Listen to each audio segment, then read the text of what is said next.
Good evening, good morning, and good afternoon, fellow Toastmasters and dear guests. Welcome to Intercontinental Advanced Toastmasters. My name is Jamal George, and I'll be the Toastmaster of the day. In order for this meeting to be fantastic, I kindly ask you to mute your mic unless you have a speaking role. Please turn on your cameras so we can connect with you, can see you, and the speaker has some sort of an audience in front of their eyes. Now with that, let me start with the very fun table topics. So I'm going to share my screen and we'll go from there. I'm going to add all of your names here and let's get started. So Federica just joined. Anybody else would like to play? Yeah, if I missed anybody's name, we can go ahead and add. Let me also share my computer audio so you can hear it as well. So here we go.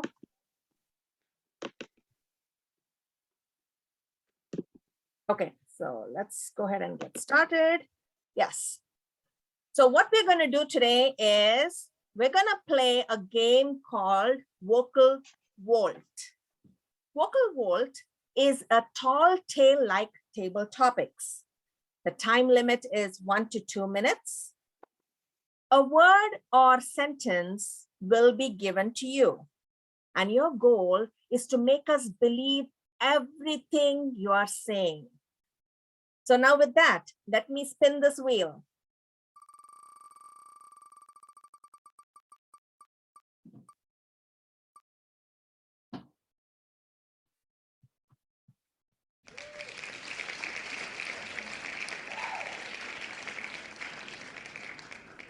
Federica, the question is to you.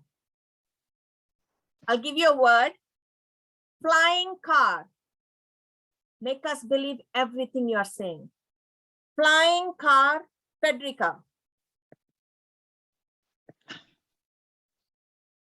Good morning, good evening, good afternoon to all. Flying car. I always wanted to be in a flying car. I visited this beautiful country and my friend invited me out. Let's go and do something exciting. What could that be? When we reached on this savannah, he had a car. It looked so different. The car had wings. How could this be? He said, you have to enter. I said, wow, should I not? I entered. What do you think? It was a flying car. We flew all over Dubai. This was the best thing that could ever happen to me. I could see all these high-rise buildings, these lovely beaches, people going to and fro. This was a flying car. We could actually fly over traffic, bypass everything. I said, no, I wanted a flying car. I wanted to be part of that. When I get back home, how am I going to order a flying car? This would always make me be early for work. Yes, a flying car, the best thing that could happen to me. Back to you. Federica, thank you. That was funny. And I believed everything that you just said. So here we go again.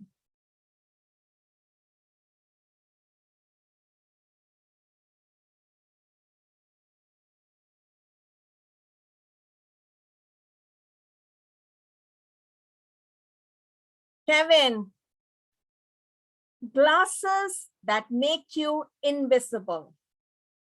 Glasses that make you invisible. Kevin.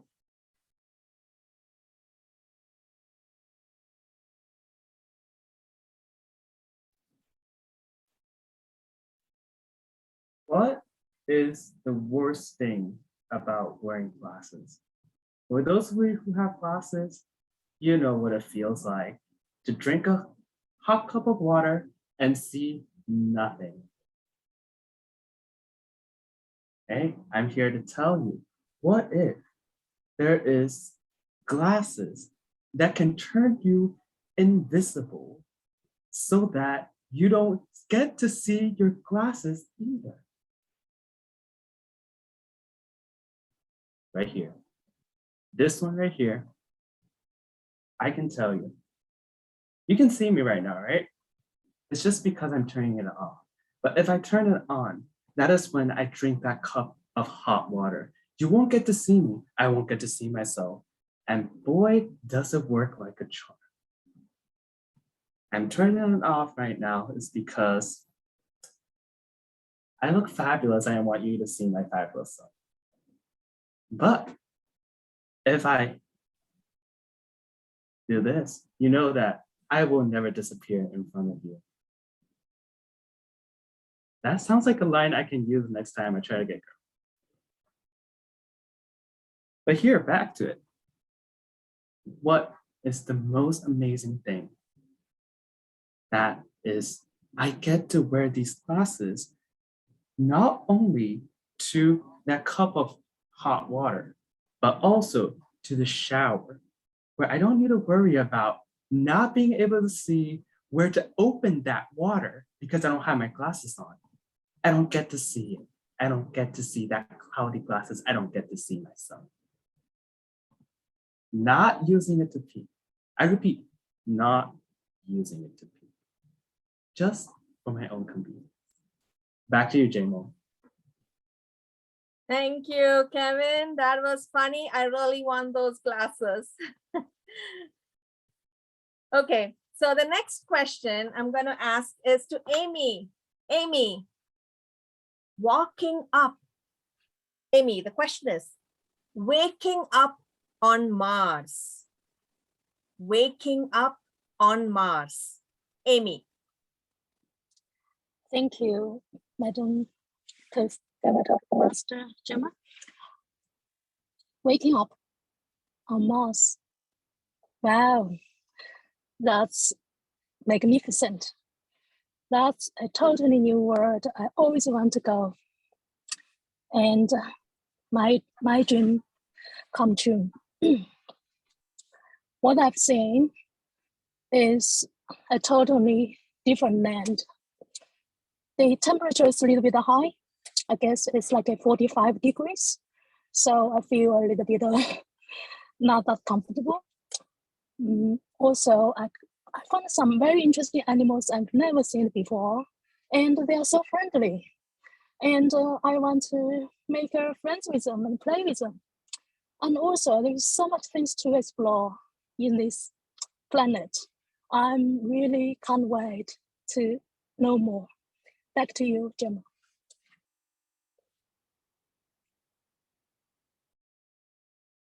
Really good. Thank you. You made me believe about waking up on Mars. The next question is to Stephen. Stephen, friendly ghost. Friendly ghost. Friendly ghost. Stephen. Friendly ghosts are very nice pets to have. The more intelligent ones can really do some very nasty tricks for you if you like playing tricks on nasty people. For example, you might just talking to somebody and you can have them pick a card and not show it to you, but have them put the card in a bag, and you put the bag behind your back, and your secret friendly ghost secretly takes the bag, becomes invisible, and puts the card wherever you want it, such as in the person who originally gave you the card. The friendly ghost can also do chores. Do you need to get into a small crawl space? Well, my friendly ghost can do that very easily. How many times have you dropped something down between the washer and the dryer, or between some appliance and the wall and another appliance? Friendly ghost can also give you a good idea of, the traffic outside. not just the traffic outside your window, but they can travel so fast. They can tell you what they can preview your route and tell you if there's an accident along the way or just a slowdown. So friendly ghosts make a very helpful companion. Back to you. Thank you. I definitely want to meet your friendly ghost. Next question is to Sarika. Sarika, chewing gum. Chewing gum, Sarika. Chewing gum. Did you know chewing gum can actually calm down your anxiety? Did you know chewing gum can bring you to a very calm, restful state if you are going through a tough day? Chewing gum actually makes you focus. Why wouldn't I chew a gum? Definitely, because any day, most days when I'm rushing through traffic, I would like to chew a gum because I would not be calling names and obscenities to people who are cutting me out while I zip across in my little mini itty bitty car. I chew a gum because I like to focus on what I like to solve for the day. And I always chew a gum when I am worried about something because I know it takes me to that Zen state where I can focus. Chewing gum actually makes you calm down because it produces the same chemicals in your brain that yoga would do. Or that would bring you to a mindful state. It would help your health. It would help your health because it brings your heart rate down. Above all, it's a candy. It's sweet. It's fun to chew. Any day, I would take that chewing gum. Back to you, Jem or George. Thank you, Sarika. You really made my mouth water for a chewing gum right now. The next question is to Marutesh. My adventures. Marutesh, can you hear me? Yeah, I can hear. Thank Yes, you. let me ask you a question. My adventures with a monkey. My adventures with a monkey. Marutesh. Yeah, thank you, Sarika. Really, it was a very nice question. Yeah, I remember my college days. In front of my college, there was a fort. It's very famous fort. It's ruled by Madakarnayaka. That is a tourist place in India. I used to daily evening. After college, I used to go for that fort, rock fort. That is, I used to go for. In that there are a lot of monkeys. Daily, I used to so much of monkeys. One day, one tourist people came there. Then the monkey trying to catch a bag with a lady, and he's pulling the sari. I went there and I took a raw and I simply did like this. That the monkey monkey came to fight with me only.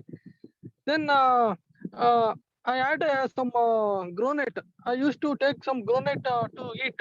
Then I slowly gave one granite for the monkey. Then the monkey slowly started fighting me and became very friend. From that day, I used to that situation gave me a lot of satisfaction, happiness for me. And whenever I used to go for that fort, I used to take the granite for monkey, and I used to make a friend with them. And now if I go with fort, the monkey used to come with me and make a friendship. And now I have more than 30 monkey friendship in that fort. Thank you. Over to Jaimol. Wow, that's really a good story. How you made friends with monkey with a donut. Next question is to Abhijit. Sweetheart. Sweetheart, Abhijit.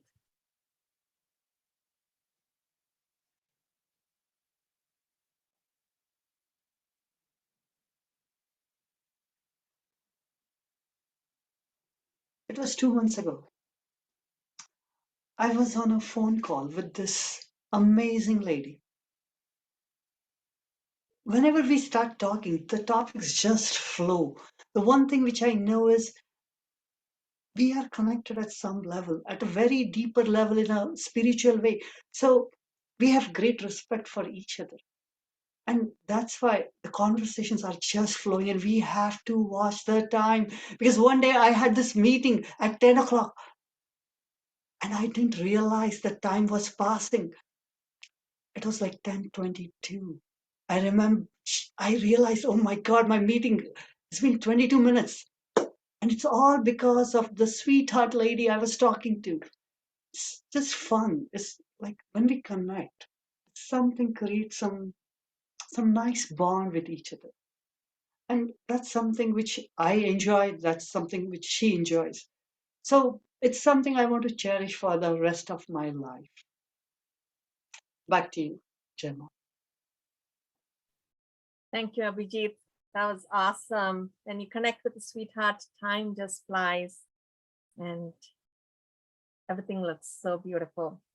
Next question is to Tong. Tong, your question is the talking dog.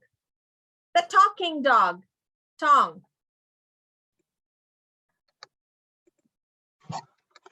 Thank you, Jimor, the talking dog. I wish I could talk to all my pets. I know that I wish I had a dog, but I don't. But I have 2 cats and I talk to them and I wish they could talk back to me. So I have one cat that's very vocal and she makes all kinds of sounds. When she's happy, she's making like she's reply a meow like a singing with some tone changing. Other than that, I really wish I could have a conversation with her. I want to understand what she needs. But unfortunately, cats don't talk, dogs don't talk. But that would be great if I could talk to them, understand them, and because they are my best friends and they give me comfort. I just hope that I just treat them as my family member. But even if they don't talk, I still really enjoy being with them. Back to you, Jay Moore. Thank you, Tong. That's amazing. Yes, they are friendly, best friends, and I wish we could understand their language and talk to them. Next question is to Niharika. Niharika, you are 4 hours late. You are 4 hours late, Niharika.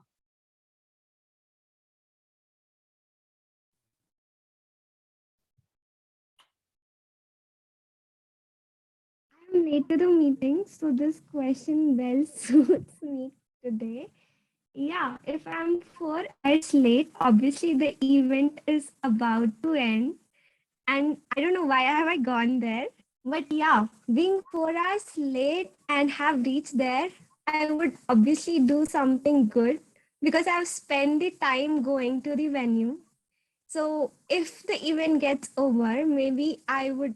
Actually, I remember one day where we had a talk in Lal Bagh, and we through IEEE we had a walk and talk session with a professor from New York. He was from IIT Roorkee, but me and my sister we reached about half an hour late, and it was just a 1 hour walk. So instead of walking with the professor, we too had fun in Lal Bagh. And when they were having idli after the walk, we were yet searching them and could not find. So finally, we had the walk and it was a fun day. So having reached 4 hours late, maybe I would do something on myself. Like I would go to the venue and explore it through my eyes or in my ways. Over to you, Jamal. Thank you, Niharika. It's always better to be late than never, and you'll always find something to do. Anne-Marie, can I ask you a question? I know it's 2:30 a.m.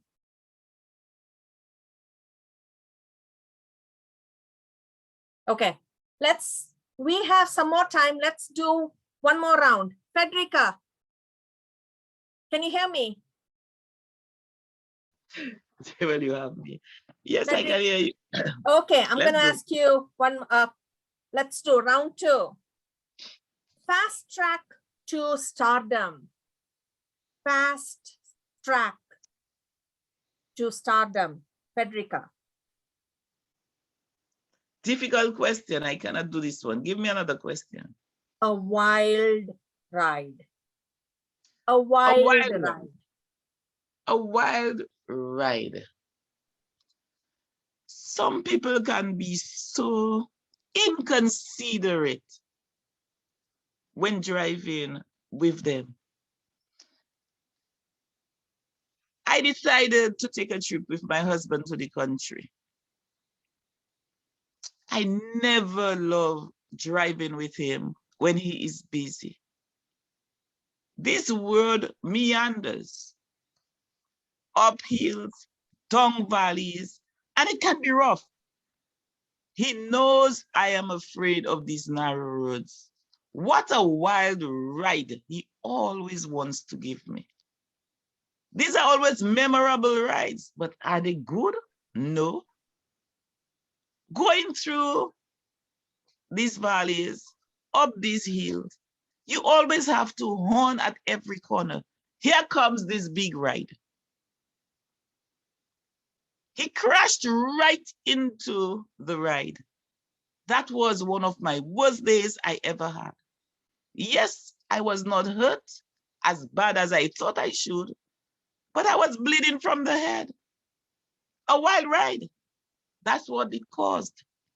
Why should we continue to give those wild rides? Tired, speak to that husband. I will never have a wild ride with him again. I'd rather stay home. Back to you, Jimo. Thank you, Frederica. You took us through that wild ride journey. And yes, you made me go through that, and I'm like, never again will I take that. Next question to Stephen. Stephen, why am I dressed as a goldfish? Why am I dressed as a goldfish? Stephen. You may wonder why I'm dressed as a goldfish. Well, you may not know that for their size, goldfish, or their size category, goldfish are one of the fastest swimmers. And I am practicing to be an Olympic swimmer. So what's the best way to do something? Imitate nature's best. And so that's what I am doing. Yeah, I know, Short, back to you. Yes, that is really great. I'm going to dress up like a goldfish so I can be an Olympic swimmer. Next question to Kevin. Kevin. And that's when my troubles began. And that's when my troubles began. Kevin.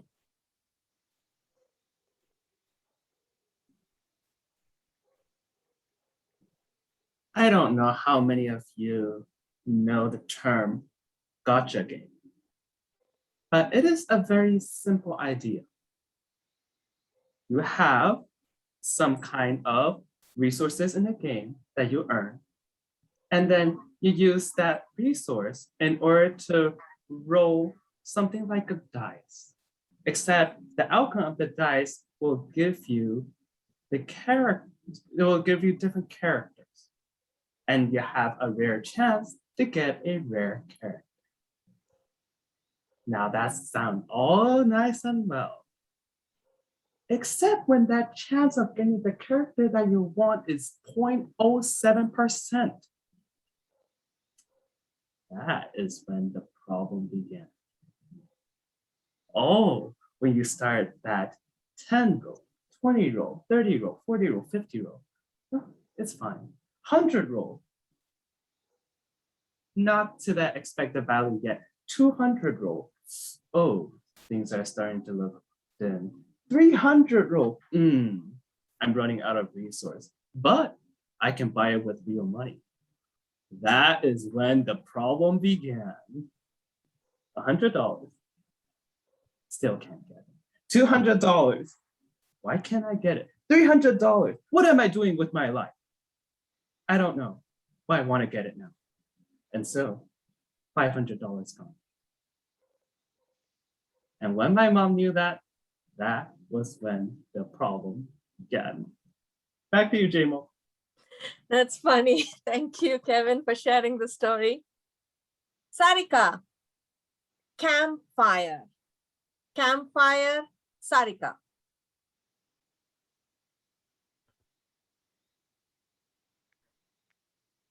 A few years ago, I had gone to South Africa on a safari trip. It's a national forest, and I can't say the name yet, but I can't pronounce it. It doesn't come to me, but it's a national forest in South Africa. When we landed there, it's a beautiful savanna where those big African trees, and wherever you see jungles, and that too, you can see wild animals, giraffes walking around, zebras crossing everywhere. It's an amazing sight, a sight that I had never, ever seen in my life. And the zebras and the elephants, they don't look like anything that you see in a zoo. The zoo ones look so lanky and scary. These are like well-fed, real wild animals. It's just a pleasure watching them wobble around. That night on a campfire, the park ranger was telling us a story. As the park ranger was telling a story about a lion visiting a nearby village, we hear this little sound among the bushes, and it gets louder. It gets louder and louder. We turn around, we have the entire pride of lions, the mama bear, mama lion, and the entire nine lions with the baby. Fortunately, we were in a bunker watching outside through a camera. Back to you. Wow.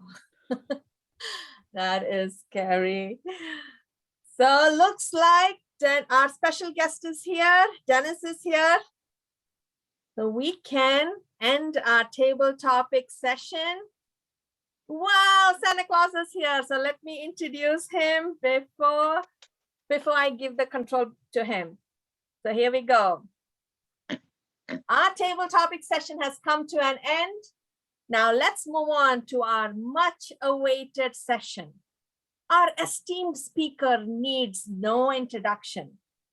But let me just remind you guys that this person adds spice and color to our lives using self-deprecating humor, and I admire him for that. He's highly knowledgeable, easily approachable, trustworthy, a great leader, a calm person, and needs no acceptance. This person is none other than our wintry Dennis Dawson.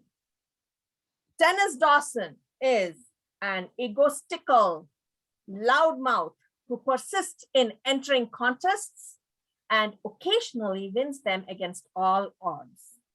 He has blundered in here soon after his Santa duty to once again burden us with his highly subjective and questionable opinions about how one might prepare for a contest. So be warned.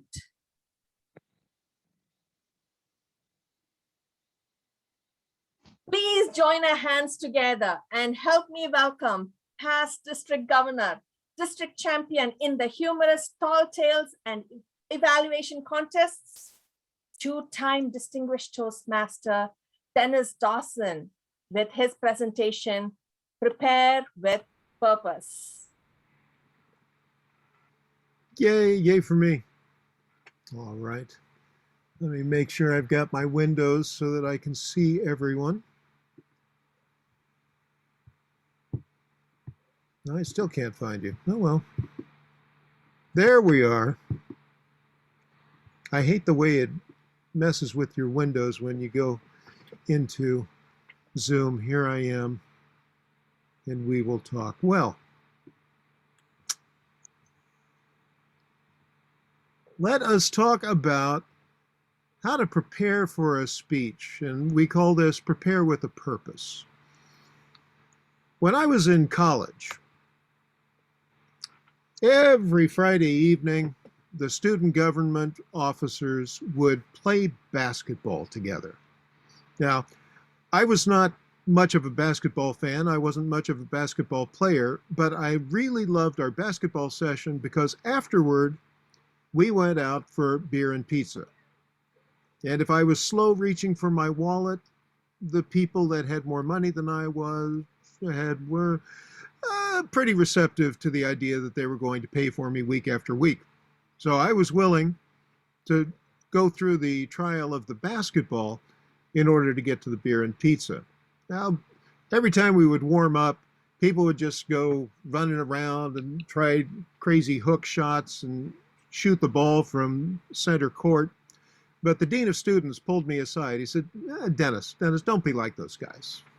Don't be like that. If you're going to practice, practice with a purpose.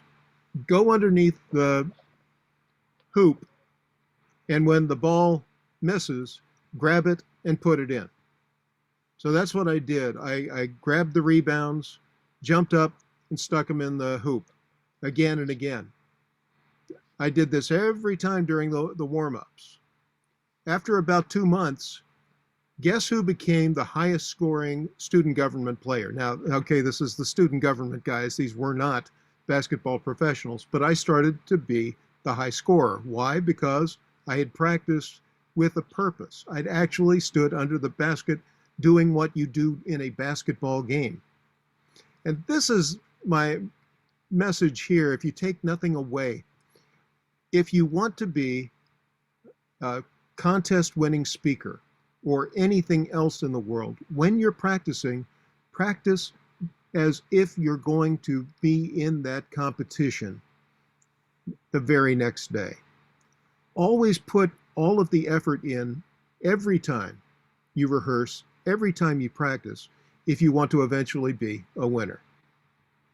Now, purposeful preparation and practice lead to excellence, or if you want to turn it on its head, Ralph Smedley, who was the founder of Toastmasters, used to say, an unprepared speaker has a reason to be nervous. Now, if you wanted to, I don't know, participate in a swimming competition, maybe a diving competition, would you wait until the night before the diving competition and then decide, hey, you know, I think I'll try diving into a pool head first for the first time in my life? Probably not. I don't know why it is that people think that they can just get up and give a speech and expect it to be a contest winner. You need to prepare every single time. So there are 4 areas that you want to prepare for whatever you're doing in terms of speaking. Be familiar with the lectern and the audience location. You want to be sure you know how to use a microphone properly. You want to test out the room conditions, if at all possible. And if you're using visual aids, you want to practice with them before you actually get up there and give the speech. So let's start with becoming familiar with the lectern and the audience. All right, now, very often what we're doing is speaking in our clubs, of course, and you're probably in a tiny conference room. And you get used to the idea that you're going to talk to people in a small venue. What happens, though, is that you're going to get an opportunity, ideally, to go speak to 3,000 people in an auditorium, or you're going to get a chance to address 300 people at a Toastmasters event. If you've never been in a venue where you've had the opportunity to hear your voice echoing off the walls, if you've never been up on stage with the lights glaring in your eyes, then you don't know what the feeling is like. So you want to seek out an opportunity to practice this in advance. Get into the speaking area so that you're familiar with how the lights will be shining into your eyes, whether you'll have the lectern available so that you can post your notes. If not, what are you going to do with your notes? So get familiar with the venue where you're going to be speaking. Understand how the audience is going to be laid out. Will you be facing straight ahead, or will you have to make a 180-degree arc as you're speaking in order to reach everybody in the audience where they can see you? Are you going to have to walk up a particular set of stairs? This was very embarrassing for me at one of the district conferences.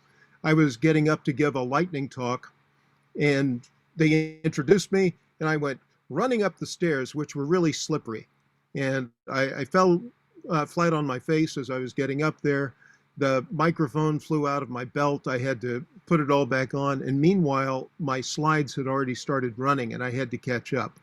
So I should have really practiced that entrance before I got up there and did it. And if I had been thinking clearly, I would have done so. So be familiar with how you're going to enter and exit this stage when you're ready to give one of these presentations. A lot of people struggle with microphones when they're in contests.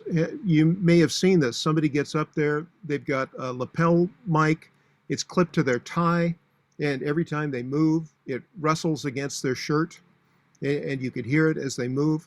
I've seen people with the over-the-ear microphone where it falls loose.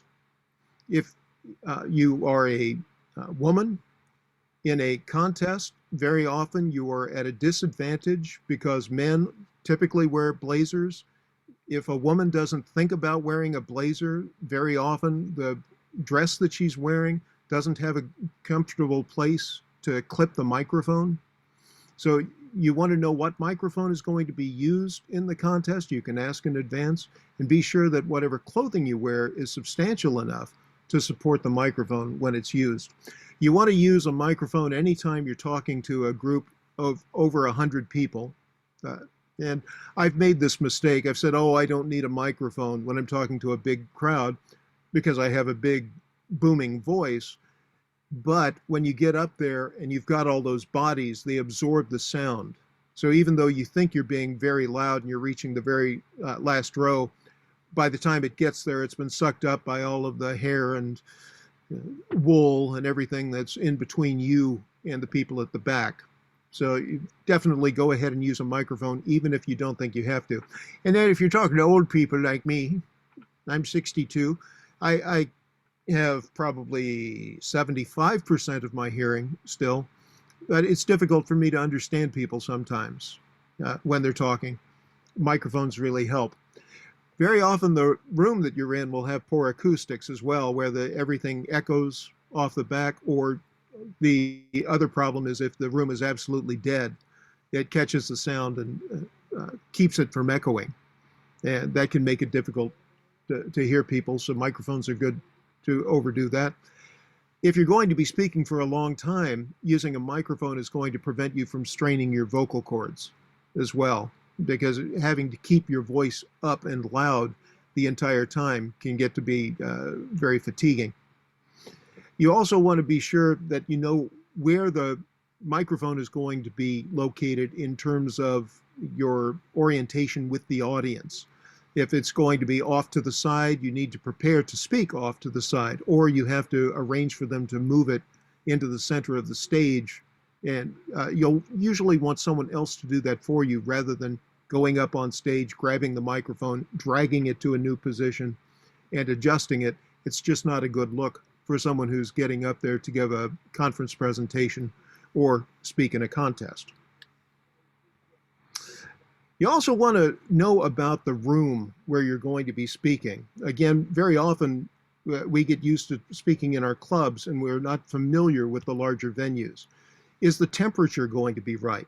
This is especially important when you're giving a conference presentation, something after lunch, and everybody's just had their nice big greasy meal, whatever was provided in the buffet. They come in to your room. If the room is hot, these people are going to want to go to sleep. And so you want to work with the facility managers, if at all possible, to get them to cool down the room before people come in. Usually they're pretty receptive to that. If not, understand that people may be going to sleep. You'll need to get them up on their feet at some point to get them energized and engaged with you once again. be sure that the lighting is right for your presentation. And if you're expecting people to take notes or something along that line, that they also will be able to see well enough to write their notes up there. If you're giving a conference presentation or something along that line, you want to be sure that anybody who comes in after you've begun is going to be able to come in the back door quietly and not have to walk across the stage in order to get to their seat, something along that line. And you're often going to compete with noise, especially if you're doing a conference at a hotel, for example, where there may be other events going on. There may be people setting up food or other accoutrements during your presentation. So be aware that we've had conferences and they were actually doing construction in the hotel where we were at. So all of these things are good to know before you get in there. You want to become familiar with your visual aids. This often causes a problem. In Zoom, of course, everything is great. Yeah, no problem with my PowerPoint or whatever. I can run it very easily. You get used to it. But when you're in person, you need to be sure that you have the correct projection equipment, that it's set up properly, that you, if you're using large pictures, I guess what I'm saying, posters on poster boards, something along that line, you want to be sure there's plenty of room for the materials that you're using. So you want to set it up so that everybody in the room can see it. If you find out that, once again, you've got a 180-degree venue, you might want to, if you're using poster boards, you might want to set up two of them, one on either side of the stage. If you're going to be doing a presentation where you're using PowerPoint, you might want two projectors so everyone can see everything that you have. Be sure that whatever you have is big enough for someone to see at the back of the room.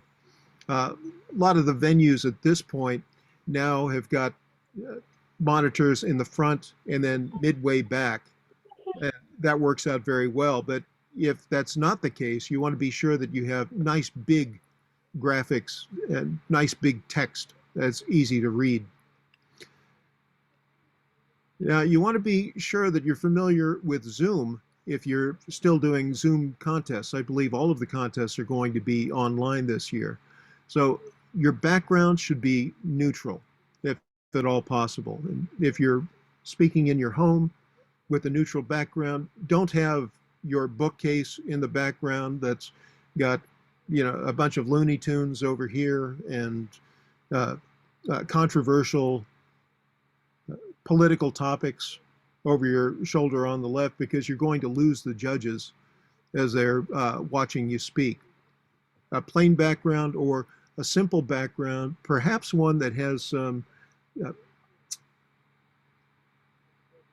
I want to say, decorations is the word that I was looking for. It's very difficult around Christmas time to remember the word decorations that have something to do with your speech, that you can enhance it, that people can see, but they're not going to be focused on while you're speaking. When you're in Zoom, one of the things you want to watch out for, be sure that, as I am here, I'm feeling that I'm a little too close, actually. I should be about here, a little bit of space from my head, cut off about midway through the chest. What you want to avoid is being cut off at the neck or at the waist, because as people watch you, it becomes disturbing to look at. Yeah, I don't know if you've ever seen that, somebody who's on Zoom cut off at the waist. It looks as if they're half a person at that point. So up around the belly button is fine. Down mid-thigh is good, but you don't want to be cut off right at the hips, right in the middle, because you're going to creep people out. In Zoom, you want to be sure that you've got good sound quality. This has been the downfall of a lot of people in the contests, where their microphone is not positioned properly. They're speaking and they turn their head and you can't hear them all of a sudden, or they're wearing a lapel mic, and again, their clothing is brushing up against it. Definitely check out the sound quality days ahead of the contest or the conference speech that you're giving, so that if there are any problems, you have time to adjust them, perhaps even purchase another microphone if necessary, to be sure you have the optimal sound quality as you're speaking. Now let's talk a little bit about rehearsal. This is where I find a lot of people just really miss the mark.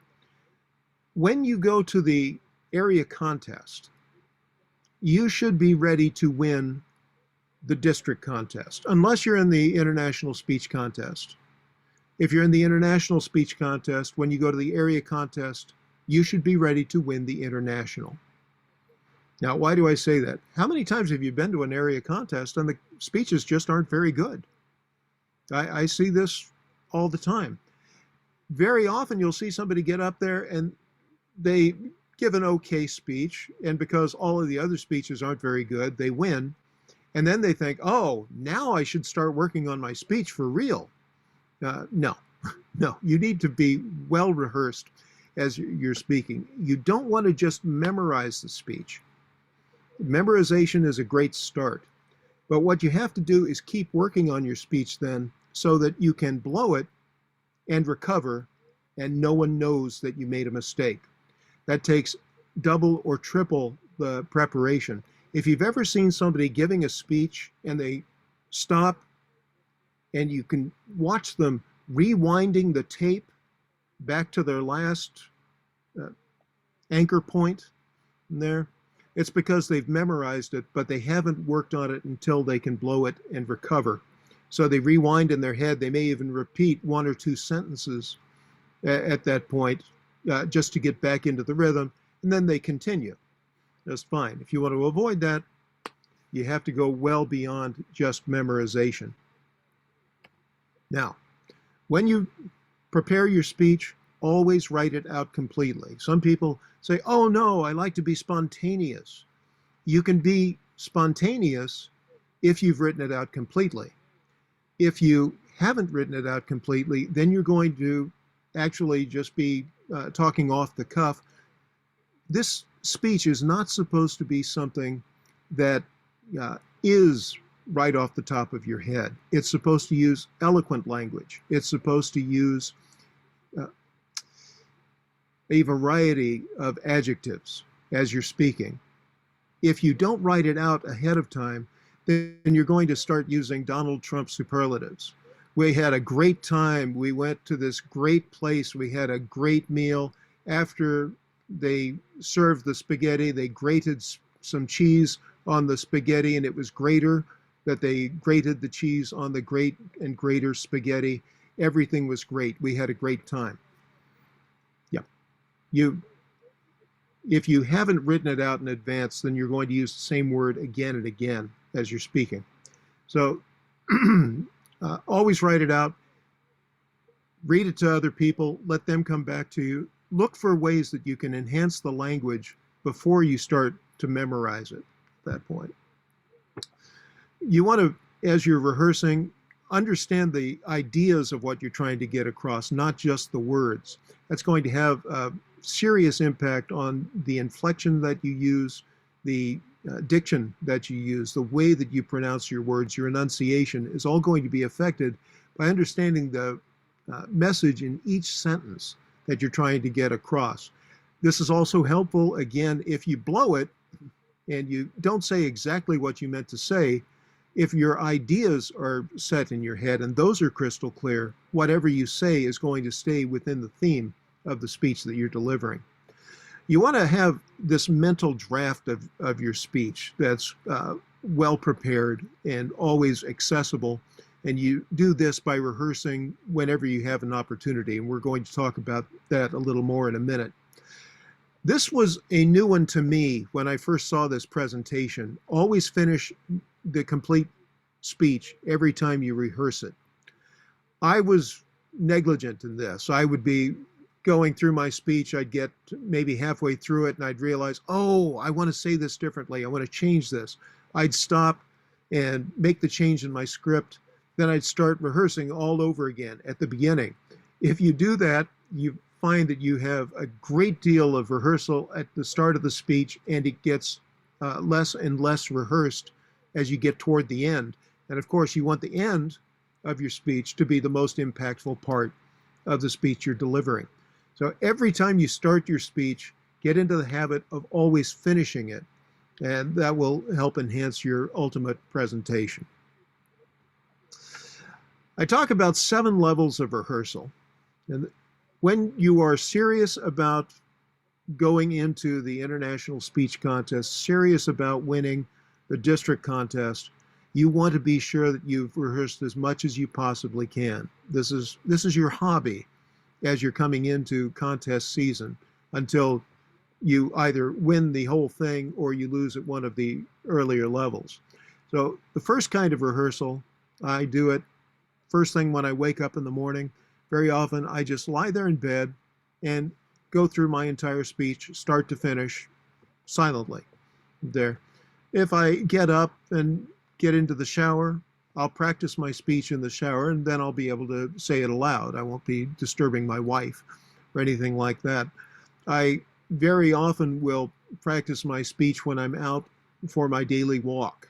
Just practice it over and over again. Another thing that I do, in fact, is not just rehearse it by saying it aloud. I record my speech, and if I don't want to say it aloud, I'll just listen to it. And I'll listen to my speech over and over again. I'll put it on a CD and play it in the car as I'm going. I'll put it on my iPod. Yes, that's right, I have an iPod. It's a device that your grandparents used to use to listen to electronic music before they had phones. And I will put it on my iPod and listen to the speech again and again and again. And you'd think I would get sick of it, and I do. But I keep listening to it again and again and again because I want to be sure that I've got every single word cemented in my brain when I get there. You want to practice in front of a mirror or in Zoom, which works out wonderfully. You can practice and you can see yourself in the Zoom window. Look at how you're moving. Look at how things are coming across, and be aware of how you can take advantage of the space. So you can not just give the speech, but you can record it, play it back, and see how well you felt it played. You want to be sure, if you're using any sort of visual aids, etc., that you practice using those visual aids with the clothing that you plan to wear. For example, if you're using a false background in Zoom, be sure you try the clothes on to make sure that your clothing doesn't fade into the background, as we've also often seen. Another thing when you're giving a live presentation is I've seen people with very large poster boards on an easel, and they're walking around, they're talking, and they hadn't practiced their speech while wearing the blazer or wearing the dress they were going to wear, and they snag their poster with their sleeve and knock it on the ground in the middle of their speech. So whatever you're planning to wear, whatever props you're planning to use, practice in those clothes with those props. Ideally, you're going to practice in the venue where you're actually delivering the speech. Can't always do that with contests, but you can go to a venue that is similar to the one that they'll use in the contest. Or you can get there early in the morning, or you can go a day or two in advance. Very often, get up there in the actual venue with your props and try it out, just to be sure that you're completely safe. Now, that may sound like, paranoia and over preparation, but going in and being comfortable with your space actually just removes the pressure of doing all of these things right. Just sort of takes the concern away, so you can focus on delivering your very best speech. If you can get an audience into the venue, even better, to have them watch your speech. And ideally, you can get into a venue with an audience and you can record not just your speech. Anytime you have the opportunity, move the camera back and record the audience and their reactions to your speech as you're delivering it. You can see what jokes are going to land, where people are drifting off, where they start looking at their phone instead of listening to your speech. You can get a lot of insights by paying attention to how the people are responding to the speech by recording them. Pardon me. You can also record the Zoom windows to see whether people are tuned in or if you've got a bunch of names instead of pictures, as I see now.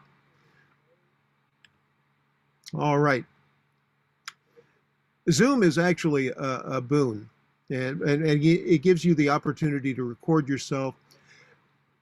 We have at Multimedia Toastmasters, which Multimedia Magicians, I'm sorry, the new club, we were introduced to OBS, which is a tool that you can use to do very sophisticated special effects, inserting yourself into one corner of the frame, moving to another corner of the frame, rolling video in front of you, behind you, all kinds of special effects. Take advantage of that. There is nothing in the Toastmasters rules that says you can't use these special effects. In fact, you're encouraged to use these special effects in Toastmasters competition speeches. So I think it's a really untapped resource. And we're going to see sometime before COVID goes away that someone is going to win with really sophisticated graphics. Certainly if you're doing a humorous speech in your own district, I think that you can do a killing. I remember Dan Murgatt's speech last year where he used the green screen to play with throwing his head back and forth, all kinds of wonderful special effects. The only reason he lost that competition was that he went over time. Over or under time, Avi? It was a time. Under time. Under time. Under time. It was a time disqualification. Real shame because he had a really cool effect. I'd like to see somebody do that really well and take advantage of the opportunity. When you want to improve your speech, you want to add them gradually. Don't worry about sitting down every time and rehashing the entire thing. When I did my poem, The Barbarian's Beard, there's one line where I say, they watched him eat the pig complete, the bones, the hooves, the tail. And I did this, the tail, quite organically. I didn't plan to do that gesture, but I thought, oh, wait a second, that's cool. And I caught on to that. I don't script my gestures in advance. Every time I speak, I am giving my speech organically. So the gestures come naturally, but when I find one that works, I remember it and be sure that I practice and rehearse it to use that same gesture every single time going forward. Sometimes though, I'll have a gesture, I think it's working, but inadvertently I come up with one that's even better as I go. And I'll make that change as well. Sometimes as I'm speaking, I have a turn of phrase that suddenly occurs to me. I'll inject it. If it works, I'm going to go back and edit my speech that way. And so add these improvements over time rather than trying to sit down and redo it every time you deliver the speech. Yes, okay. Arrange for feedback. Now, what we're talking about here is that it's one thing to go into your regular Toastmasters club and what are they going to tell you about your contest speech? That was great. It was really superlative. What I enjoyed most about your speech was how great it was. They're not going to tell you the things that you need to hear in order to actually improve your speech at a typical Toastmasters club. You can go to an advanced club or you can go to your most trusted and respected Toastmasters friends. So I might go to Abhijit, Stephen, Sarika, Jamal, say, I'm going to give this speech. I want you to give me your roughest evaluation you possibly can. Look for any detail. And I'll talk to people that I trust and ask them to give me some very pointed feedback that you won't get from a typical Toastmasters club. I personally belong to a club called the Prep Squad, which is over in District 57. we will take a 5 to 7 minute speech and spend an hour giving round robin feedback. And we don't take turns. We're not polite. We interrupt each other. If someone says something and it sparks an idea, we'll jump in. And it's a thesis, antithesis, synthesis situation where an idea is proposed, somebody else has a different idea, you come together, and between all of us, we come up with some really great suggestions for how the speech might be improved. It would be terrific if every Toastmasters club would do this, but as we know, most Toastmasters clubs don't give that kind of pointed feedback that actually enables us to grow. So you sometimes have to pull together a special team that's going to help you with your contest speech. Other considerations. Always provide an introduction to whoever is going to give your speech. This is in the club. It doesn't apply so much to contests, but certainly at a conference. The one thing you don't want to get up and say, hello, I'm Dennis Dawson. I'm a two-time distinguished Toastmaster, and I have won 3 different district contests. I'm really awesome. These are true facts, and when you say it yourself, you sound like a complete blustering idiot at that point. So what you do is you hand it to someone else, and you bluster and blather all you like, let them say it for you, and then suddenly, oh, this Dennis Dawson is a pretty special person. That's right. Or, as I did this evening, I get tired of people saying nice things about me, so I go ahead and let them say some nasty things, and that works out just well. Prepare yourself physically for whatever presentation you're going to do. And obviously, what do we start with? A good night's sleep. So very often I've seen people come to a conference and they're just dead tired. Why? Because they went to the event the previous night, because they've been working on their speech all night. But there is nothing better, and we know this, than a good night's sleep in order to give a presentation. There's no change you can make to your script overnight that's going to be as good as 8 solid hours of sleep. Again, have a mental rehearsal. I do this as I'm preparing for a contest.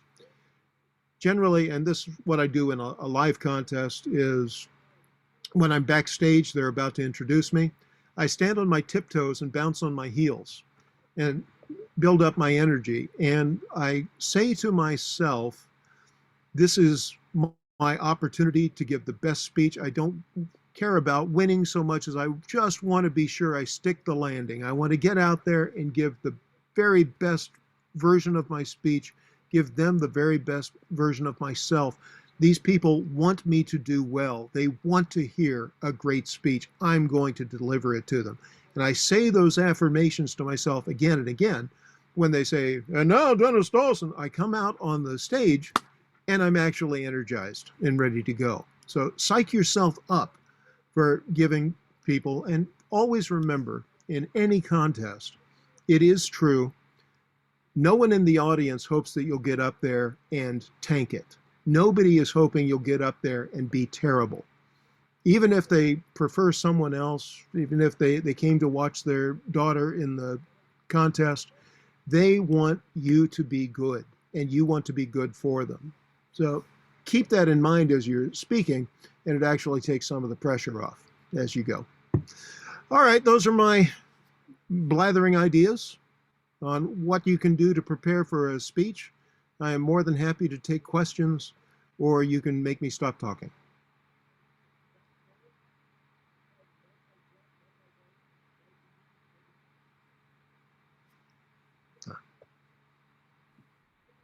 I have a question, Dennis. Yes. So preparing for international speech contest, do you prepare a new speech? Say suppose I gave a speech for my fall fusion.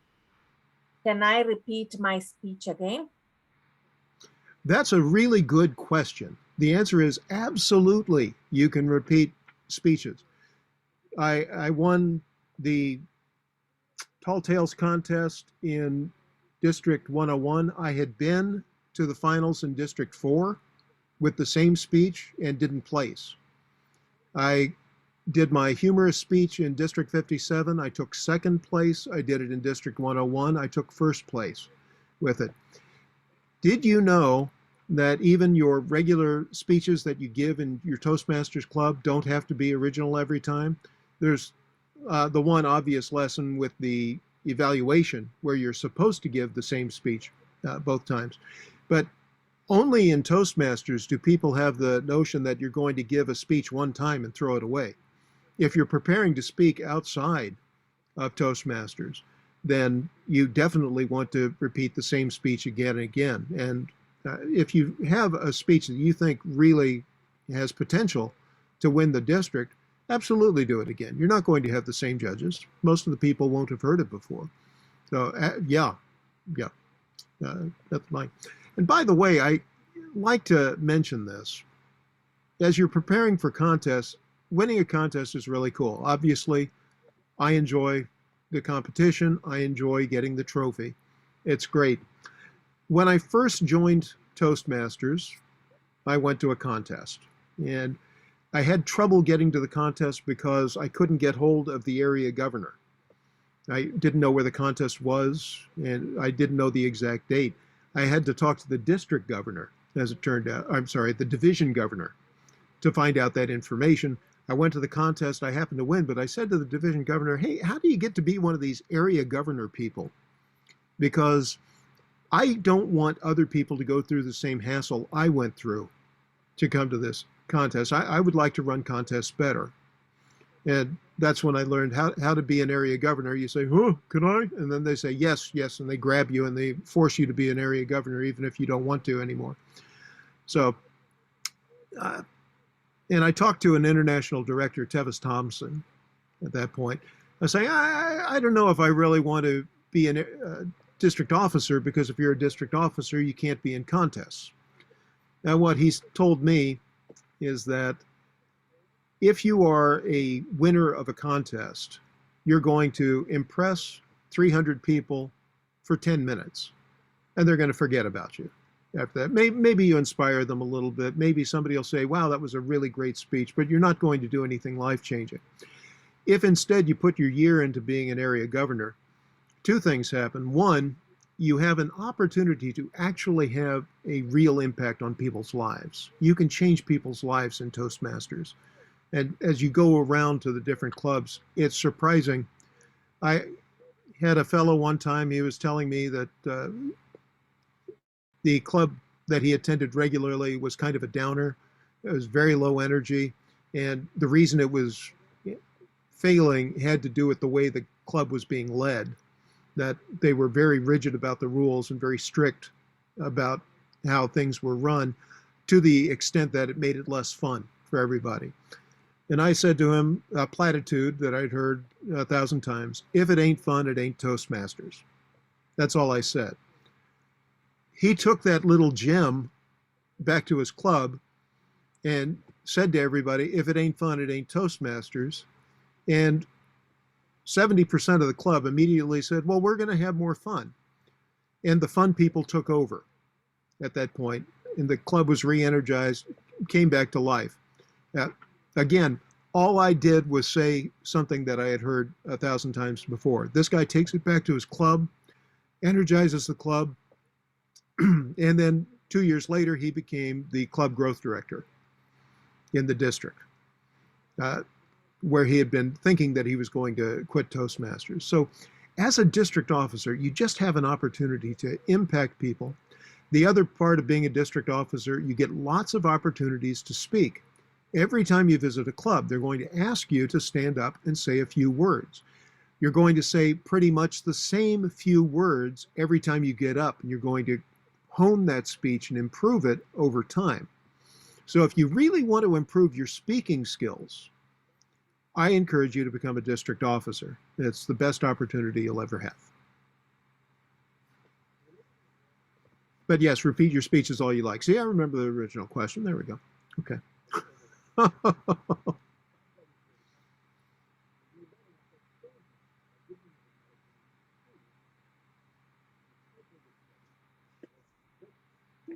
this is the right time to start preparing for the international speech because you have at least 2 months to prepare, right? It's a little late, Well, but yes, if you want to be in the international speech contest, folks, over in the prep squad, we've been working on our international speech contest speeches since July. And that's for the next year. Yeah, that's how you do it. And there's a fellow, he had a speech about climbing stairs. He gave his speech 300 times before the international speech contest. Every club that would have him, he was going in person. This is 10 years ago. He went to every venue that would listen to him, and he gave the speech. And it was an excellent speech. He ended up taking second place, but that's pretty darn good to be the second best Toastmaster in the world one year.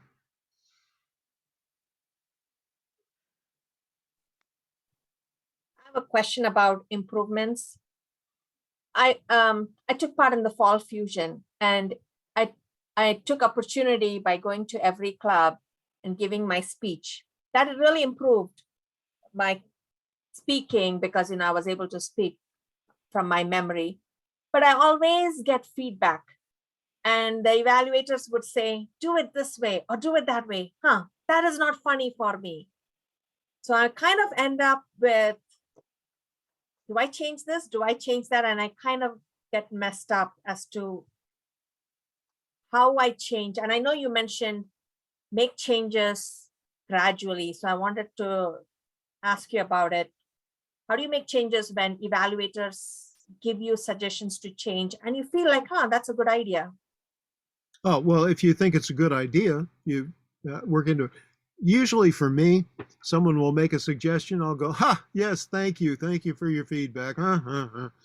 And maybe Wednesday night at 2 a.m., I sit bolt upright and say, aha, I have a great idea. It's the idea that they told me a few days before, and that's when it sinks in. So yes, my ego is large enough that it's difficult for me to accept good feedback at the time that I receive it. But on reflection, very often I'll incorporate it. Generally, though, if you hear, because you're going to hear the same Toastmasters tropes. So I talk about this in the evaluation workshop where people say, you need to use the stage more, or you need more vocal variety. You should be going up and down the scale as you speak. They'll give you this Toastmasters feedback. It's not actually pertinent to the speech that you're giving. It's not actually helpful at that point. And so you want to take everything you hear with a grain of salt, but pay attention when you hear the same feedback from multiple people. And they won't use the same words necessarily, but they'll say that you need to put more energy into your speech. Someone else will say you need more vocal variety. Someone else will say, you get the idea. And what you're hearing is that something in your speaking style is putting people to sleep. And you need to pay attention to that, look for it in your recording, and then find ways that you can add more energy, whether it's changing the wording that you're using, adding more vocal variety, adding more volume, whatever works for you. But don't trust anybody. Don't trust me. Don't trust anything that I've said tonight unless it rings true for you, and then you can pretend you made it up yourself. I have a question about content. You gather a lot of information, and then somehow you have to get it down into that 7 minutes and memorize it. My challenge always is the memory from going from lots of information and remembering. Any advice about facts in a short space of time? I know that when I prepare a speech, I start with a bullet list, and then I flesh it out. Very often now, since I'm speaking in Zoom, if I'm going to do a 5 to 7 minute speech, I'll usually put together 20 slides. If you show each slide for 20 seconds, that's 6 minutes and 40 seconds. That's a pachaksha, is what that's called. And I know that each slide is going to be 3 sentences. So it's a great way to organize my thoughts as I'm doing this, And if you're going to show an image and have exactly 3 sentences for that image, it's a great way to take your speech and get it down concisely. So I would do something similar if you're not using visual aids, but start with the bullet points, flesh it out, keeping in mind that a typical speech is going to be 45 sentences, 45 to 50 sentences is going to fill it out. And then you can balance out the speech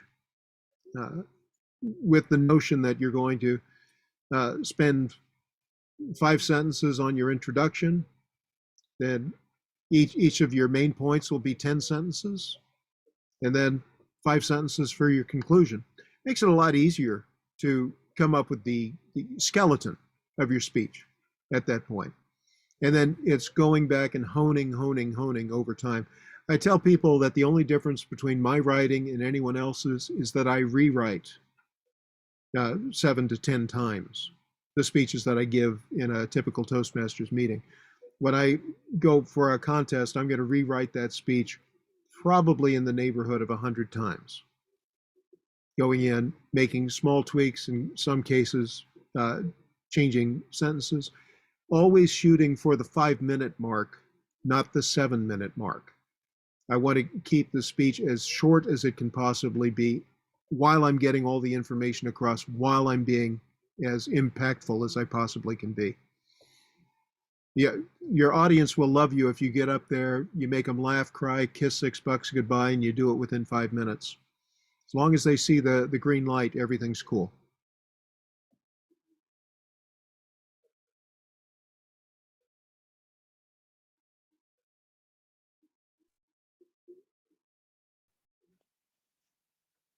Dennis, I've seen a lot of people, they try to put in 1100 words in a 7-minute speech. What advice do you have for them?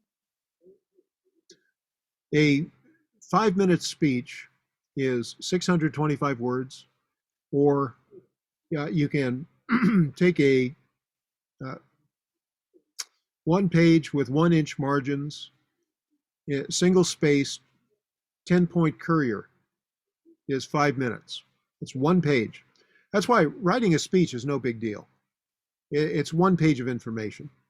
So if you just sit down and do it, if you don't sit down and write your speeches right away, they get bigger in your head. They loom over you. So it becomes a Herculean task to get started. And getting started is the difficult part. So if you keep in mind, I'm just going to write a page, I generally do not start with the introduction. I start with the body of the speech as I'm writing it. That way, I know what my 3 main points are going to be, and it's easier to go back and write the introduction that's going to lead into them properly. Also, starting at the beginning, that's where you have fear of the blank page. You sit down, you're not going to say, call me Ishmael, and end up with Moby Dick at that point. Sit down, write the middle of your speech, come up with an introduction that leads into the main points that you're going to deliver, come up with a conclusion that harkens back to what you said in the introduction. Everybody loves the bookends on your speeches where you come around full circle and reiterate what you said in your introduction. Or if you told a joke at the beginning, tell a similar joke at the end. If you talked about your mother at the beginning, talk about your mother in the conclusion. Put a bookend on the speech. And if you follow those, it sounds like it's a formula. In a way it is, but it's a very flexible formula where I like to say I'm great at thinking inside the box. Some people think outside of the box and they do all kinds of crazy, wonderful things. But there's a lot of creativity that can be employed inside the box. So check out all the corners and push all of the edges of your box, but stay within a structure. It'll make it easier to get the speech written and ready to go.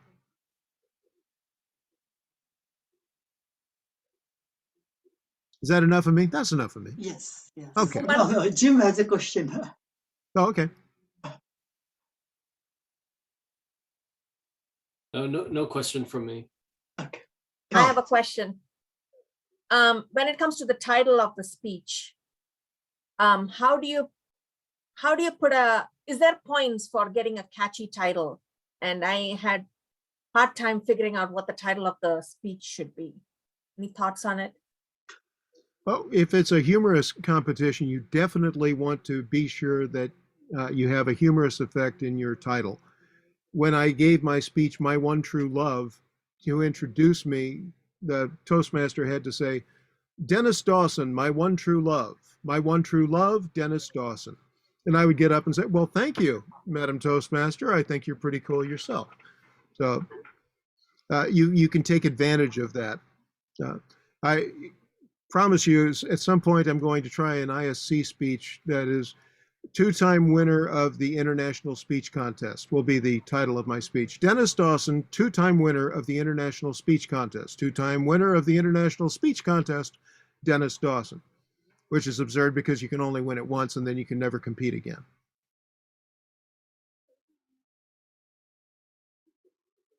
Yeah, to the extent possible, you want to hook them in. When you think of the title of your speech, though, choose it carefully. Don't choose a title that's going to confuse people when you actually do start speaking. It should tie in nicely. There is something satisfying when you're watching a TV show, and the show is called Flaming with Passion, and halfway through someone says, "I'm flaming with passion." You go, "Oh, that's where the title comes from." Yeah, that's always nice to have that bell ring in the middle of your speech. People like to hear that. Okay, now Jim has a question. Yeah. It relates to theatrics. I noticed this year, many of the champions that were dissecting the speeches in the contest said people are overacting, especially on Zoom, they're overacting, they're playing around. Where do you draw the line between just standing still and talking and not being authentic? Did you find me to be theatrical at all tonight? No, I'm just talking to you. And I will say this with affection for the Toastmasters organization. If you want to be a professional speaker outside of Toastmasters, you cannot follow the guidelines that Toastmasters encourages, I guess I would say. And I won't say that Toastmasters, if you follow the curriculum, you will actually learn the correct speaking skills and styles. If you listen to your fellow Toastmasters at a typical Toastmasters club in a typical meeting, you're going to be encouraged to do some bad habits up there. And so if you listen to the people in your club, they're going to say, you need to use more vocal variety and things along that line. I couldn't believe that you said things in such a flat way. Well, in doing the evaluation, they're just thinking about what they've heard before, not necessarily something that would apply to you in this particular case so that you can then go on to use it to improve your skills. If I were to compete again, I would probably follow more the style of the Moth radio hour. I'm reading a great book. Dang, what's it called?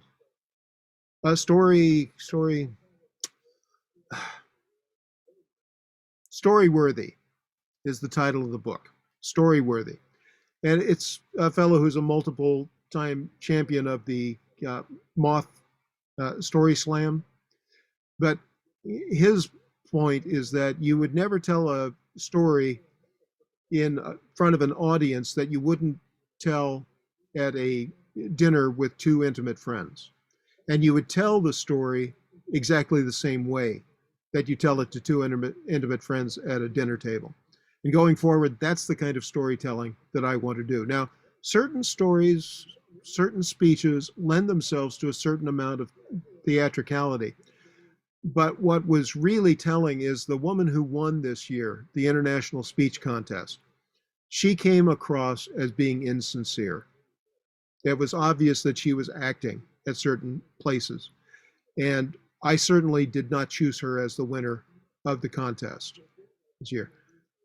What does this tell you? Well, if you're competing within Toastmasters, it's okay to do what Toastmasters tell you to do. It's okay to use the stage. It's okay to overdo your vocal variety. It's okay because what you're tailoring the speech to your particular audience. But if your goal is to be the most effective storyteller you can be, or certainly if your goal is to speak outside of Toastmasters to non-Toastmasters people, then you're going to want to work on speaking humbly, speaking sincerely, speaking naturally in front of people and being comfortable up in front of the group. I think that I use a fair amount of vocal variety. I think I'm an interesting person to listen to, but I don't overact. It's a difference in acting. They call it presentational versus representational. If you're just sincerely talking to somebody, you're being presentational. You're presenting information. If you're emoting as you speak and you're telling people how sad you are, but now I'm happy, but now I'm sad again, that's representational, where you're imitating the emotions instead of actually feeling them there. I don't know if that answered your question, but I got to expound once again. Amy, you had a question? Yeah, thank you. So my question is about message, speech, topic, and message. So it's a general question. It's not just context related. So when I think about a message to make impactful speech, we're talking about the audience, right? So audience, what the audience want, what will be of interest to them is important. But on the virtual environment, I may not know who, which topic my audience is interested because they have different background. Actually, I don't think we know each other that much. So in terms of the topic choice, I probably just choose something I think is important, interesting to me. Do you think is that right? I think that's exactly the advice that I would give to you. If you know who the audience is, and if you're going to go talk to a bunch of cryptocurrency people, you get up there and say, wow, that guy was as interesting as Ethereum's last conference, and everybody goes, oh, Ethereum, he said something about cryptocurrency, he's funny, right? So yes, you can tailor a speech to a particular audience, but if you know nothing about the audience, you're going there and they've asked you to speak, then you can certainly talk about things that are of interest to you. And if you're up there sincerely talking about things that you genuinely find interesting, it's going to come across very well to the audience. They will become interested as well. One of my best friends is a curator for Warner Brothers. And so after a movie, he's the one who goes through the props that they used and decides which ones are probably going to be historically significant and which ones they can sell or reuse or what have you. And he's the one who divides up the different things.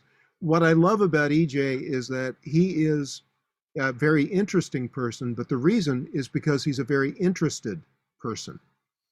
And he has wonderful stories to tell, but that's because he asks everyone else to tell their stories as he's going around. So if I were doing a conference where I was going into an unfamiliar audience and I wanted to make a connection with them, I would start asking them to tell me their stories, their experiences with whatever the subject of the conference was. They're always going to throw you a bone that you can grab and say, yes, that's a very good point. And that leads right into my next topic as you go. So you can create that connection as you're going. But if you're giving a 5 to 7 minute canned speech to an unfamiliar audience, ideally they've selected you to speak because they want to hear you speak. And so, yes, they'll be interested in hearing what is of most interest to you. Because who wants to hear somebody talk about something they're not interested in, right? Yeah. One Sarika? question about Oh, I'm sorry. Go ahead, Anne-Marie. Go ahead. visual aids, presentations, PowerPoint. Is that really not acceptable at an international stage? It's absolutely 100% acceptable. Here's the question, though. When you get up and you are giving a contest speech, who's in the audience? Is it casting directors from Hollywood? Is it speaking experts? Or is it some guy from down the street who happens to be a Toastmaster? And the answer is C. Yeah, it's somebody who's a Toastmaster. And even if they're a district officers are not somehow endowed with special powers that enable them to determine who is a good speaker and who isn't. And so, pardon, when you get up to speak, it is a crapshoot depending on the judges that you get. What would have to happen in order for someone to win with elaborate props in the international contest? It would have to be so superlative, so twice as good as everybody else on the stage. And then they can't help but give you the award in that particular instance. Yeah, should you get up and say, Madam Toastmaster, fellow Toastmasters, and honored guests when you speak? The answer is it is not required, certainly not in the rules. It is a nicety. It is a tradition in Toastmasters speeches. If you want to get up there and give a speech and you don't say, fellow Toastmasters, honored guests, there are some judges who will say, well, they didn't use the traditional Toastmasters greeting, and they'll mark you down. That's the practical side of it, that Toastmasters are people and the judges are not necessarily smart out there. So there are certain things that I would not discourage you from doing in a Toastmasters speech just because you're speaking to Toastmasters and they're going to do a particular style of judging there. That said, as I said, I've won my contests at this point, and hopefully I didn't over dramatize as I was speaking. And but my point is, I probably won't ever prepare as if I were going to compete for Toastmasters in the future. I'm going to prepare as if I'm getting ready to speak outside of Toastmasters, speak on the Moth, speak on public radio, speak to Rotary clubs or what have you, where they want to hear a sincere speaker get up there and talk about something of interest. And I as much of a downer as I may sound, I actually really believe that if you give a speech like that, it's more likely to win the international speech contests. That if, sadly, I think ultimately the best speaker in Toastmasters loses at the club level because somebody ate a bad piece of fish or because he stepped on somebody's toe one time and won't vote for him out there. So the international champion of public speaking is just that, the international champion, not necessarily the best speaker in Toastmasters, and not necessarily someone you want to emulate. You want to be the best speaker you can be. And the only person I'm ever in competition with really is myself. I just want to be better than I was last week. But in order to do that, you've got to prepare every speech as if it's going to be a contest speech. When I prepare my evaluations, I prepare every evaluation as if it were going to be a contest evaluation. That way, when the time comes, I'm prepared. Sarika.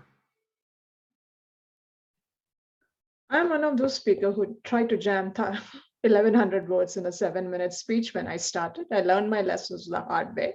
So now I limit it to 600 because that's what I figured that I can speak in a way 600 words so that people can understand me clearly. But that brings me to the question of, you said like 45 to 50 sentences in a 7-minute speech. So for me, it'll be say 40 sentences.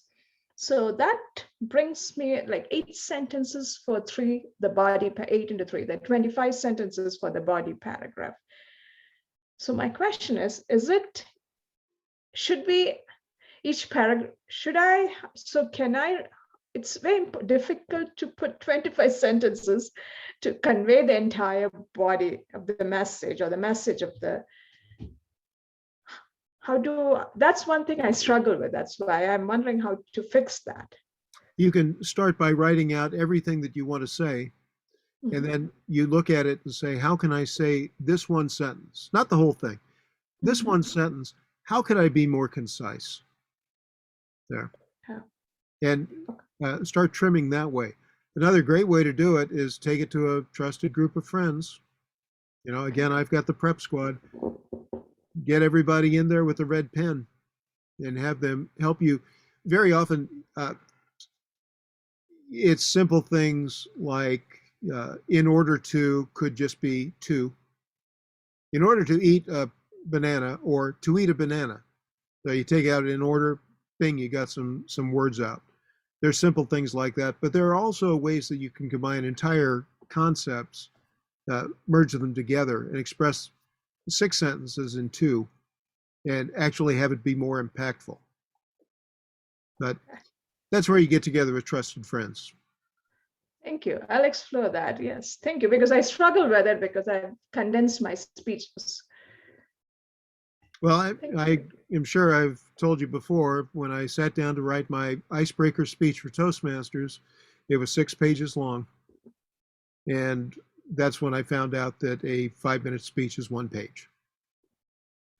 Yeah, I practiced it. It was 13 minutes. First one I did. Yes, and I usually don't hit the 5-minute mark. I usually try to get to the 7-minute mark because I record my speeches and I replay them. I actually do an audio recording. So I know when I speak finally, it'll be shorter than what I practiced. So that's one thing. Okay. But that could be, but a lot of people have a tendency to shoot for that 7-minute mark and end up at 7:45. And it is cringeworthy to have somebody up there and go 7 minutes and 31 seconds and lose the contest as a result. Especially if you get up there, you're a little bit tired, you cough, you have to pause to remember a certain section of your speech. Those seconds are really precious. So yeah, I do shoot for the 5-minute mark. Okay. Yeah. I remember that last speech I did cough and I went overboard. Thank you. That's an important point. Thank you. There's a question about titles and content. Are there any areas that you really wouldn't go? You wouldn't go there? I once had a speech contest and I was a judge and somebody spoke about constipation for 7 minutes. I also had another one where people talk about toilet habits and they were funny, but it just left a bad sense and they didn't get very far. They didn't win, is exactly right. No, exactly. Yeah, humorous, but there must be, what would you say about limits? I saw a woman give a speech about breast cancer. She called it Hooters. And, which is a bar in the US where the women dress in seductive clothing. And the speech was funny. The speech had a point and it was offensive. I'm not easily offended. I found what she was doing to be beyond the pale. There are no topics that are outside of Toastmasters rules. Anything goes. Sex, religion, politics, bathroom matters, everything is wide open. But you have to remember your audience and you have to remember that you're going to try to speak in such a way that whatever point you're trying to make is going to get across. And so that's where a lot of people miss the boat, is that, oh, I can talk about anything. I can talk about this. Well, if you want to win the contest, you can't necessarily go there. So But if you find a tasteful way to talk about things that are funny, that's going to win the contest. Even in my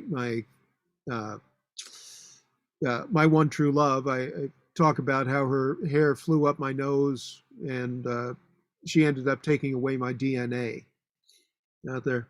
So that's a gross image of her getting my boogers all over her, but I didn't say she got my boogers on her. I said she captured some of my DNA. It makes it more romantic somehow. And that was a winning speech. And of course, that same speech only took second place in another place. So what are you going to do? And again, always coming back, no matter what you do, it's up to the judges. You cannot predict what they're going to do for or with you. So every time you go to the contest, you just have to be comfortable with the idea that you may not win this time, but always try to stick the landing, like in gymnastics.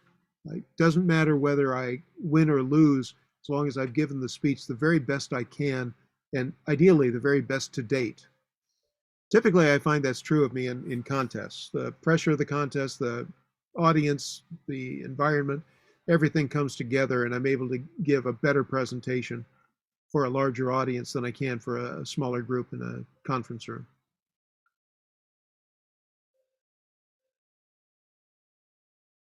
All right, it looks like what, Avi left, everybody's left. So anybody else have last minute questions to ask? Stephen? Anybody? Okay, so let's give a big round of applause to Dennis. This was insightful, real great gems.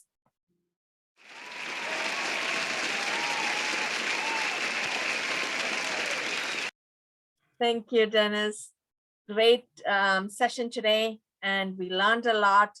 And I could sit for hours and just listen to you because you have really great wealth of information. And thank you so much for sharing that with us. With that, I adjourn this meeting. And if you want to stay back, you can share with us your experience. Yeah, let me go ahead and ask the guests. So we have Stephen. Stephen, how was your experience today? Oh, this was a nice experience. I've heard Dennis talk before, but this was this was a different focus. So also an educational opportunity. Thank you. You're welcome. Feel free to come anytime to this club, and we would love to have you. Thank you. Amy, how was your experience today?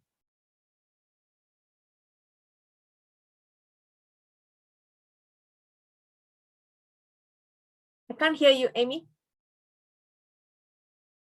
Sorry. Yeah, it's a wonderful session. I always enjoyed it. Always like today, I've learned some points I can take away. Yeah, it's always great. It's insightful. Yeah, thank you. Thank you. I'll see you next week. Melanie, how was your experience?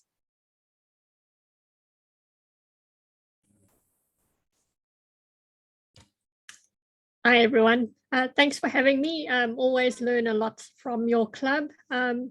Little bit late because I just had my international speech contest and hoping to apply all the learnings that I heard today on future speech. So thanks, Dennis, for all that you've shared. It's a little bit unusual to hear a training session from Santa Claus.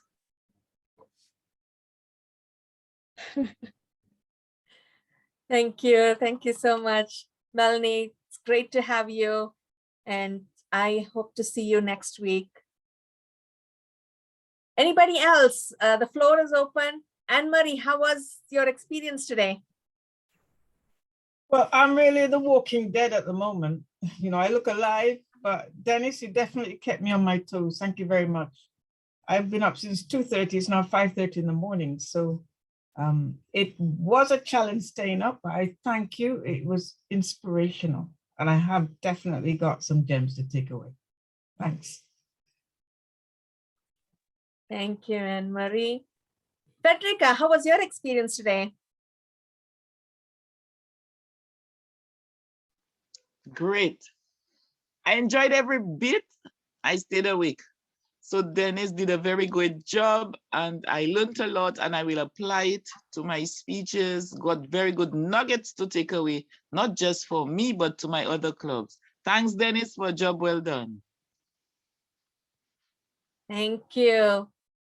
Sarika, how was your experience? As always, when Dennis speaks, I learn. I learn from a fire hose. So thank you. I really appreciate it. I have like pages of notes. Of course, I'll type them, some of them up, which those things that I want to apply, and I'll prioritize them because yes, I learned a lot as usual.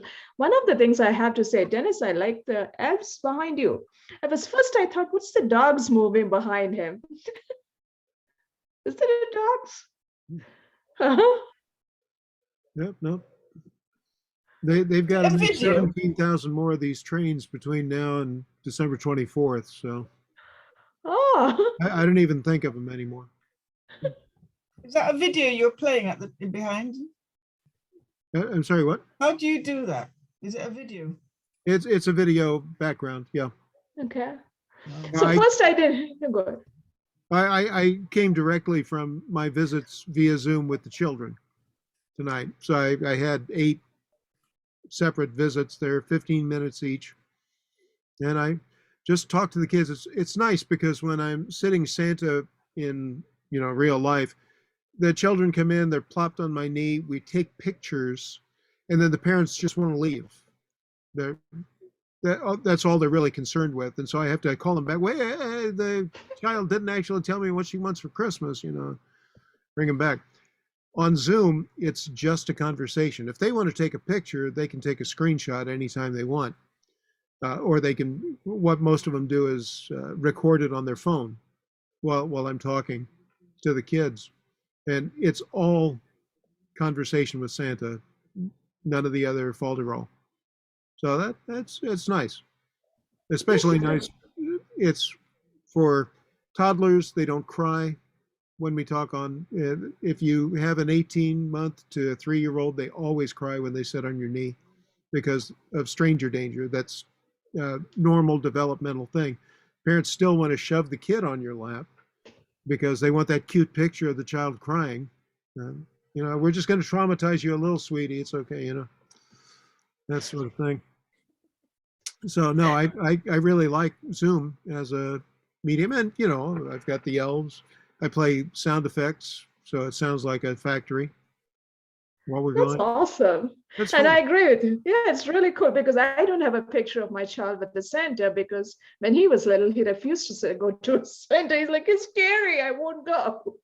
Yeah, No, there's it's too big.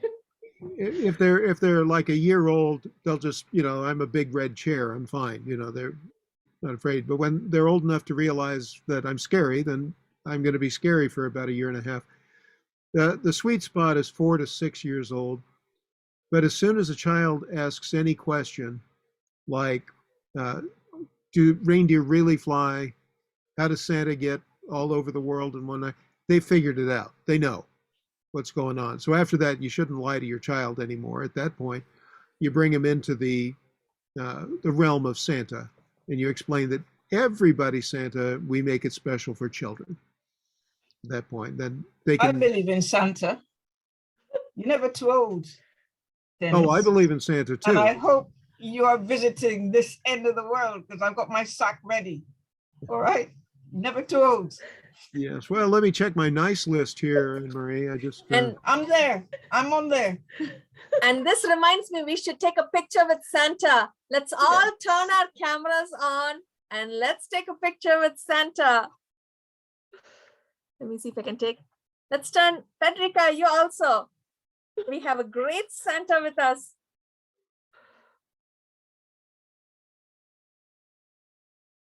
Say cheese, Santa cheese. There you go. Thank you. Good night, everybody. Good night. See. Bye. And Dennis, one last question. You said that's a video that's playing. Did you create that video using a tool? No, I stole that off the interwebs. Yeah, just search for whatever video you want. You're probably going to find something you can use. Wow. And it doesn't, like your hands don't go away, right? It just stays. Well, That depends on your laptop's capacity, but you can, instead of putting your background, you can put a video. But what, yeah, Ah, he has a green you have a screen. green screen, That's yeah. why. you'll notice that I have it well lit in the Uh-huh. background. I'm lit, but yeah.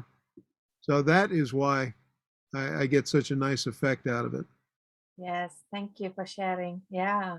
Sure. And actually, OBS that he talked about, that Dennis talked about, is also very powerful. I haven't played with it, but I've seen it. Yeah. Awesome. All right, I'm going to go get some dinner.